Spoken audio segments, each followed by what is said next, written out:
Hi hello everyone. अभी के इस वीडियो में हम देखेंगे कि reaction of nitrous acid with 1 degree amine, 2 degree Amin and 3 degree अमीन। ठीक है, तो पहले हेडिंग लिख लेते हैं। Reaction of nitrous acid. क्या होता है नाइट्रस एसिड? HNO2। ये होता है nitrous acid with 1 degree, 2 degree and 3 degree अमीन। तो पहले समझते हैं 1 डिग्री अमीन से कैसे रिएक्शन होता है। अच्छा, नाइट्रस एसिड एक बहुत ही वीक एसिड होता है, तो कभी कभी ऐसे भी लिखते हैं नाइट्रस एसिड को HNO2, इस तरीके से लिखते हैं। या इसको हम HNO2 सीधा ना लिख के कभी कभी ये भी लिखते हैं NaNO2 प्लस HCl। ठीक है, क्यों? क्योंकि NaNO2 प्लस HCl मिल के बना देता है HNO2। कैसे? देखो, HNO2 और बाकी NaCl।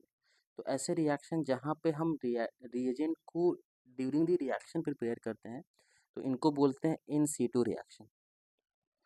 ठीक है, क्या होता है इन सीटू रिएक्शन? मैंने अपने पिछले के वीडियो में एक्सप्लेन किया है, वहाँ से जाके देख सकते हो। ठीक है, अब होता क्या है जब हम 1 डिग्री अमीन का रिएक्शन कराते हैं। 1 डिग्री अमीन क्या होता है? अच्छा, 1 डिग्री अमीन दो टाइप के होते हैं, एक होता है आर, एक होता है पीएच, मतलब NH2। या तो एलिफैटिक 1 डिग्री अमीन हो सकता है, ठीक है, एलिफैटिक या एरोमेटिक, दोनों हो सकते हैं। ठीक है, तो अगर आपने इसका रिएक्शन करा दिया NaNO2 प्लस HCl के साथ, ठीक है, या HNO2 ले लिया, ठीक, तो होता क्या है यहाँ पे, चाहे एलिफैटिक हो चाहे एरोमेटिक हो, ठीक है, दोनों ही डाइजोनियम सॉल्ट बनाता है N2 प्लस Cl माइनस। ठीक है, तो आप लिखना चाहो तो लिख सकते हो। ये या तो हो सकता है एलिफैटिक, एलिफैटिक, या ऐसे बोल सकते हैं अल्काइल, अल्काइल, ठीक है, या बेंजीन डाइजोनियम सॉल्ट। ये मैंने दोनों को अलग अलग नहीं बताया, ठीक है, दोनों को मैंने साथ में बता दिया, क्योंकि होता क्या है एक्चुअली दोनों बहुत अलग तरीके से रिएक्शन करते हैं। बस मैं आपको इस वीडियो में ये समझा रहा हूँ कि इनका रिएक्शन होके क्या बनता है। बाकी अगर आप देखोगे, अगर आप अल्काइल लिए रहोगे तो बनता है अल्काइल डायजोनियम सॉल्ट, और अगर आपने बेंजीन लिया है, ठीक है, अगर आपने अल्काइल लिया है तो बनता है अल्काइल डायजोनियम सॉल्ट, और अगर आपने बेंजीन लिया है तो बनता है बेंजीन डायजोनियम सॉल्ट। एक बार इन दोनों के बारे में जान लेते हैं, ठीक है। ये बहुत वर्सेटाइल कंपाउंड है बेंजीन डायजोनियम सॉल्ट। तो बेंजीन डायजोनियम सॉल्ट और alkyl diazonium salt, benzene diazonium salt और अल्काइल डायजोनियम सॉल्ट के बारे में जानते हैं। होता क्या है कि ये जो अल्काइल डायजोनियम या बेंजीन डायजोनियम जो होता है, इन दोनों का N2 बहुत ही एक्सीलेंट लीविंग ग्रुप होता है, मतलब ये बहुत आसानी से लीव करके जा सकता है। ठीक है, तो यहाँ से N2 गैस बाहर निकलता है, और N2 गैस अगर बाहर निकलेगा तो यहाँ पे क्या मिल जाएगा? देखो, यहाँ से अगर आपने N2 गैस बाहर निकाला, क्योंकि N2 बहुत ही एक्सीलेंट लिविंग ग्रुप है, तो बना देता है R प्लस। और अगर आपने यहाँ से बेंजीन डायजोनियम से N2 प्लस बाहर निकाला, तो यहाँ मिल जाता है फिनाइल कार्बोकेटाइन, मतलब बेंजीन पे प्लस चार्ज आ रहा था। ठीक है, बाकी ये बहुत ही वर्सेटाइल कंपाउंड है दिस बेंजीन डायजोनियम। इसका यूज़ आप पढ़ोगे, इससे आप कुछ भी बना सकते हो। बेंजीन पे कुछ भी ऐड करना चाहो बहुत आसानी से ऐड कर सकते हो। ठीक है, इसके बारे में कुछ अपने आगे के वीडियो में समझाऊंगा, लेकिन अभी के लिए जान लेना है जो क्वेश्चन कुछ समय पहले, आई थिंक लास्ट ईयर ही नीट में पूछा था। क्वेश्चन ये था कि अल्काइल डायजोनियम में और बेंजीन डायजोनियम में कौन ज़्यादा स्टेबल होता है। क्वेश्चन क्या था? अल्काइल डायजोनियम में और बेंजीन डायजोनियम में कौन ज़्यादा स्टेबल होता है।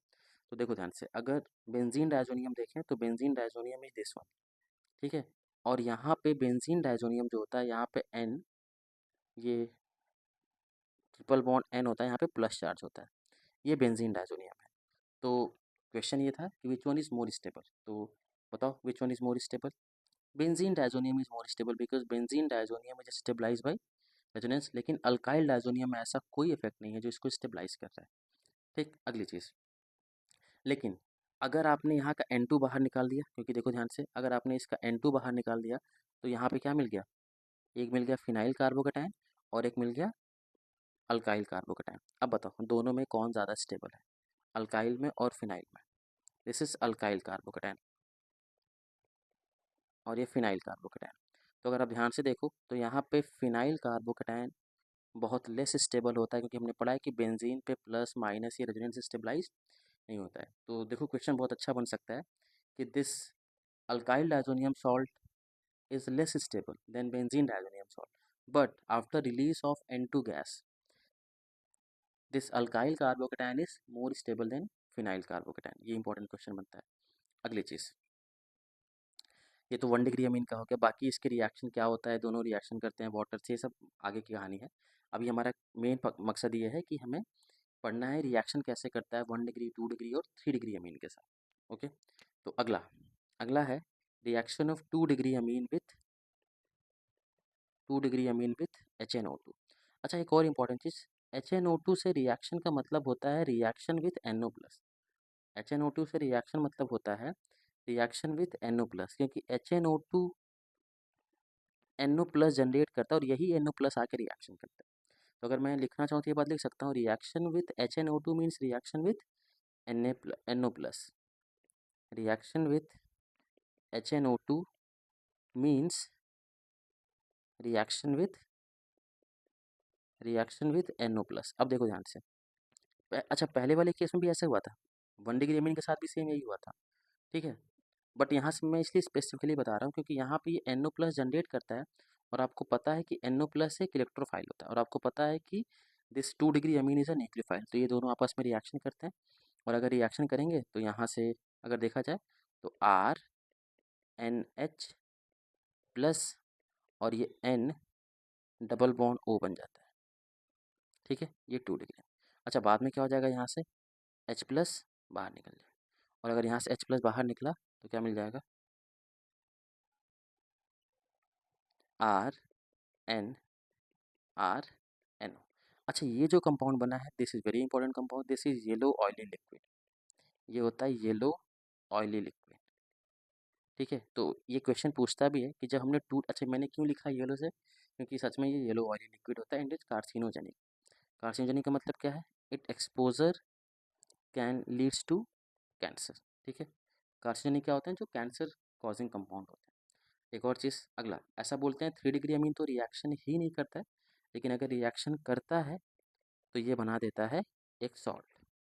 पहले तो बोलते हैं नो रिएक्शन, अगर रिएक्शन भी कर लिया HNO2 से, तो HNO2 से रिएक्शन करने का मतलब क्या है, रिएक्शन विथ NO प्लस, ठीक है। तो ये न्यूक्लियोफाइल है और ये एक इलेक्ट्रोफाइल है, तो इनके बीच में सॉल्ट बन जाता है, ठीक है। तो यहाँ पे ऐसे लिखना चाहो तो लिख सकते हैं N प्लस NO, ठीक है।